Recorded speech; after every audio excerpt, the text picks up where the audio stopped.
ಕೊಳ್ಳೇಗಾಲದ ಶ್ರೀ ಲಕ್ಷ್ಮೀನಾರಾಯಣ ಸ್ವಾಮಿ ದೇವಸ್ಥಾನದ ಮಹಾರಥೋತ್ಸವ ಎಲ್ಲ ಪೂರ್ಣಗೊಂಡಿದೆ. ಪೂರ್ಣಗೊಂಡ ನಂತರ ಶಯನೋತ್ಸವ ಕಾರ್ಯಕ್ರಮ ಮತ್ತು ತೀರ್ಥಸ್ನಾನ ಸಹ ನೆರವೇರಿದೆ.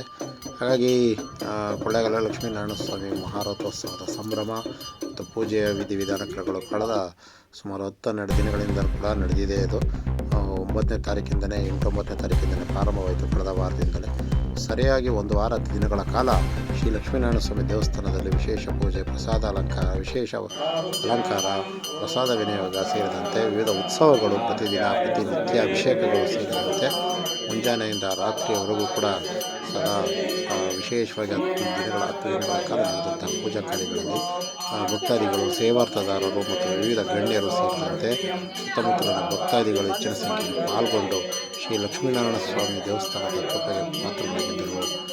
ಈ ಸಂದರ್ಭದಲ್ಲಿ ಮತ್ತು ಕಾವೇರಿಯಲ್ಲೂ ಕೂಡ ತೀರ್ಥೋದ್ಭವ ಸ್ನಾನ ಸಹ ಮಾಡಲಾಯಿತು. ಇದರ ಅಂಗವಾಗಿ ಮಹಾರಥೋತ್ಸವ ಮುನ್ನ ದಿನ ನಡೆದಂತಹ ಅನೇಕ ಪೂಜಾ ಕಾರ್ಯಗಳು ಸೇರಿದಂತೆ ಈ ಸಂದರ್ಭದಲ್ಲಿ ಅನೇಕ ಗಣ್ಯರು, ಮುಖಂಡರುಗಳು, ವಿವಿಧ ಭಾಗಗಳಿಂದ ಬಂದಂಥ ಅನೇಕ ಗಣ್ಯರು, ಸರ್ಕಾರಿ ಅಧಿಕಾರಿಗಳು ಮತ್ತು ದೇವಸ್ಥಾನದ ಆಡಳಿತ ಮಂಡಳಿ ಸೇರಿದಂತೆ ಅರ್ಚಕರುಗಳ ತಂಡ ಮತ್ತು ವಿವಿಧ ಸೇವಾರ್ಥದಾರರು, ಪ್ರತಿನಿತ್ಯ ಇದ್ದಂಥ ಸೇವಾರ್ಥದಾರರುಗಳು, ಭಕ್ತಾದಿಗಳು ಎಲ್ಲ ಶುಭ ಕಾರ್ಯಗಳನ್ನು ತಪ್ಪದೆ ಭಾಗವಹಿಸಿದ ಒಂದು ವಿಶೇಷವಾಗಿತ್ತು.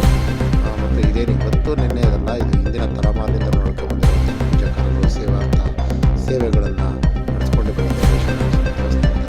ಹಾಗಾಗಿ ಅವರವರ ಸಂಬಂಧಪಟ್ಟಂತಹ ಪೂಜಾ ಕಾರ್ಯಗಳು ಮತ್ತು ಧಾರ್ಮಿಕ ವಿಧಿವಿಧಾನಗಳ ಸಲುವಾಗಿ ಎಲ್ಲ ಭಕ್ತಾದಿಗಳು ಇದಕ್ಕೆ ಪಾಲ್ಗೊಂಡಿದ್ದೊಂದು ವಿಶೇಷವಾಗಿತ್ತು.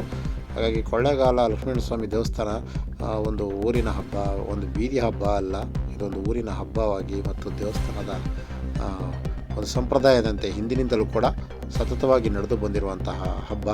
ಇದಕ್ಕೆ ದೊಡ್ಡ ಒಂದು ಇತಿಹಾಸವಿದೆ ಈ ದೇವಸ್ಥಾನಕ್ಕೆ. ಹಾಗಾಗಿ ಈ ದೇವಸ್ಥಾನಕ್ಕೆ ಬರುವಂಥ ಭಕ್ತಾದಿಗಳು ಒಂದು ವಿಶೇಷವಾಗಿ ಬಂದು ಪಾಲ್ಗೊಂಡು ದೂರದ ಪ್ರದೇಶಗಳಿಂದ ಬಂದು ಸೇರ್ತಿರೋದು ವಿಶೇಷ.